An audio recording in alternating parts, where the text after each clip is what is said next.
रजत, सवी और शावर।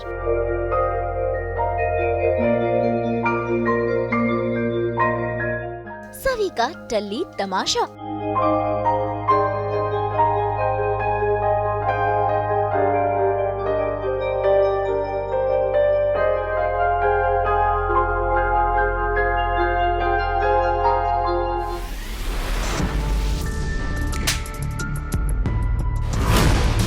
रजत को पड़ा थप्पड़। स्टार प्लस के सीरियल गुम है किसी के प्यार में आए दिन कोई न कोई ट्विस्ट और तमाशे होते ही रहते हैं और आज भी कुछ ऐसा ही हो रहा है। लेकिन आज तो मिल गया है दोनों को रोमांस का बहाना। भाई रजत और सवी देखिए कैसे एक दूसरे के करीब आ गए हैं। असल में सवी की मम्मी पापा की एनिवर्सरी पार्टी में गलती से सवी ने पानी समझकर नशीली ड्रिंक कर ली है, जिस वजह से उस पर नशा चढ़ गया है। ऐसे में देखिए कैसे रजत उसे कमरे में ले आया है ताकि वो उसका नशा उतार सके। इसीलिए उसने सवी को शावर के नीचे खड़ा कर दिया और कर दिया शावर ऑन। लेकिन यहाँ तो डर के मारे सवी रजत के ही गले लग गई और शुरू हो गई दोनों की आशिकी, यानी कि जुड़ गया है इनका लव कनेक्शन। ना चाहते हुए भी दोनों आ गए हैं एक दूसरे के काफी करीब। पार्टी करनी थी ना यार, पार्टी में चलते। अब रूम में लेके आया हूँ, क्या कर रहे हो?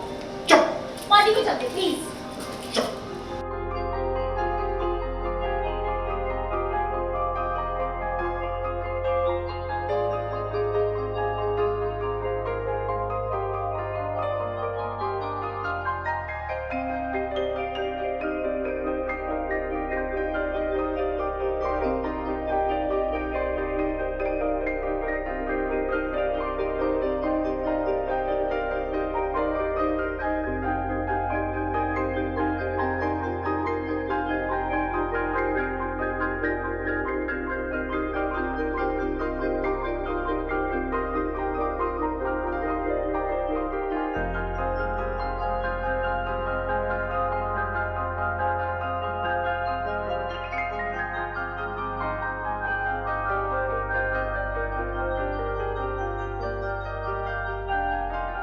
लेकिन कहानी में असली ट्विस्ट तो तब आया जब सवी का नशा उतरा और उसने रजत को जड़ दिया थप्पड़।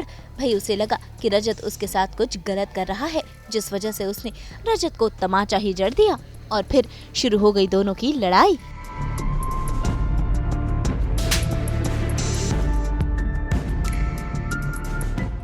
ये तरीका आपका बदला लेने का। जब भी मैं सोचती हूँ ना कि अब आप और नीचे नहीं गिर सकते, आप मुझे गलत साबित कर देते हो। घटियापन की ना सारी हदें पार कर दी आपने।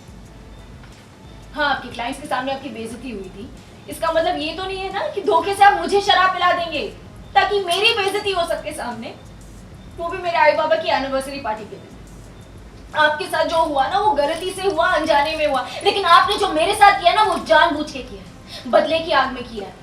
अब ये बताइए कि ऐसा क्यों किया आपने? Shut up! Just shut up! समझती क्या हो तुम खुद को? तुम्हें क्या लगता है मेरे पास इतना टाइम है कि दिन भर तुम्हारे बारे में सोचता रहूंगा, तुम्हें नीचा कैसे दिखाना ये प्लानिंग करता रहूंगा मैं? तुम्हारी बेइज्जती हुई है तुम्हारी वजह से। एक्सीडेंटली सवी जो है वो शराब पी जाती है पानी समझ के, और कैसे ऐसे किसी का भी इंटेंशन नहीं होता है, बट वो रजत देते हैं मुझे पीने के लिए और फिर मुझे नशा चढ़ जाता है। और आई बाबा की एनिवर्सरी पार्टी है, उसमें मैं एकदम बच्चों जैसी हरकत कर रही हूँ, सबको चिढ़ा रही हूँ, छेड़ रही हूँ। फिर रजत उर्मिला जी जो है वो कोई मौका नहीं छोड़ती है मुझे नीचा दिखाने का या सबके सामने जलील करने का, तो रजत को गुस्सा आता है और वो फर्स्ट टाइम मेरा स्टैंड लेते हैं, मेरे लिए स्टैंड लेते हैं और कहते हैं कि बीवी है मेरी, ऐसा मत बोलिए आप, ऐसे ऐसे करके मुझे ले जाते हैं। और फिर फिर शावर के नीचे डाल देते हैं मुझे कि चलो इसका नशा उतरे, और फिर मैं चांटा मारती हूँ कि जब नशा उतरता है तो मुझे ऐसा लगता है कि ये बदतमीज़ी कर रहे हैं, और जो भी क्या इन्होंने किया मुझे होश नहीं है। मेरा जब नशा उतरता है ना तो मुझे वो दिखते हैं और वो भी भीगे हुए होते हैं, तो मुझे ऐसा लगता है कि इन्होंने बक्का कुछ किया होगा मेरे साथ, तो मैं जाके चांटा मार देती हूँ। वैसे ये सीक्वेंस शूट करना इतना भी आसान नहीं है। पहले ये सीन सुबह का पहला सीन होने वाला था, बट लकीली नहीं है, और दिखने में अच्छे लगते हैं, लेकिन शूटिंग में इतना मज़ा नहीं आता है ये सारे सीन्स, क्योंकि हमें घंटों घंटों भीगना पड़ता है, भीगे रहना पड़ता है। ऊपर से मैंने बहुत ही हैवी आउटफिट पहनी हुई है, लहंगा पहना हुआ है, तो वो और हैवी हो जाएगा, तो ये बहुत स्ट्रगल है।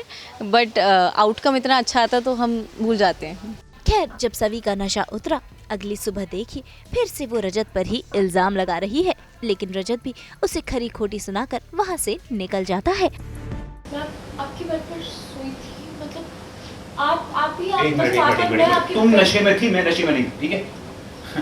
मैं अपने बुरे से बुरे सपने में भी ना वैसा नहीं सोच सकता कुछ भी जैसा तुम सोच रही हो। वो देख रही हो सोफा, वहां पे सोया था पूरी रात ऐसे ऐसे करके। जब से मेरी जिंदगी में आई हो ना, भूचाल लाकर खड़ा कर दिया है, पूरे घर को तबाह कर दिया तुमने, सच में।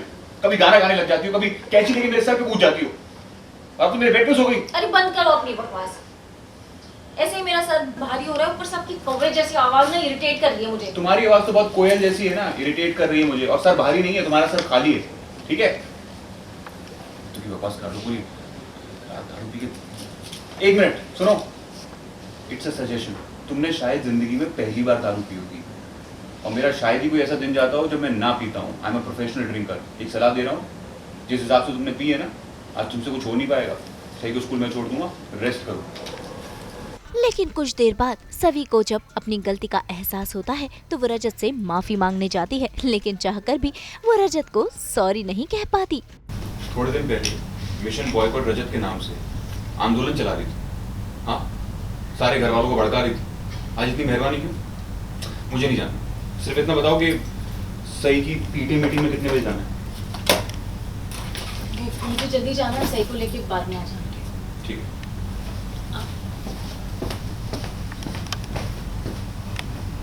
क्या कर रही है सभी? एक सॉरी नहीं बोला क्या तुझसे?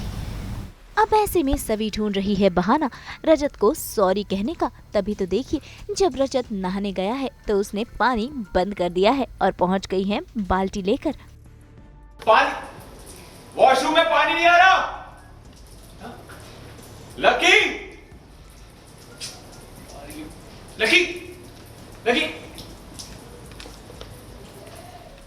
भाई धीरे धीरे ही सही दोनों के बीच की गलतफहमियां दूर हो रही हैं। तो भाई कब ये दोनों एक दूसरे के प्यार में गुम होंगे ये देखना होगा। मुंबई से प्रीति रानी के साथ ब्यूरो रिपोर्ट। गणपति बप्पा मोरया। हम तो लेकर ही आते हैं आपके लिए 24/7 एंटरटेनमेंट की गुड न्यूज़। तो अगर आपको ये वीडियो पसंद आया है तो इसे लाइक करें, कमेंट देके अपनी राय ज़रूर दें। ऐसे ही एक्सक्लूसिव कंटेंट के लिए हमारे चैनल को सब्सक्राइब ज़रूर करें।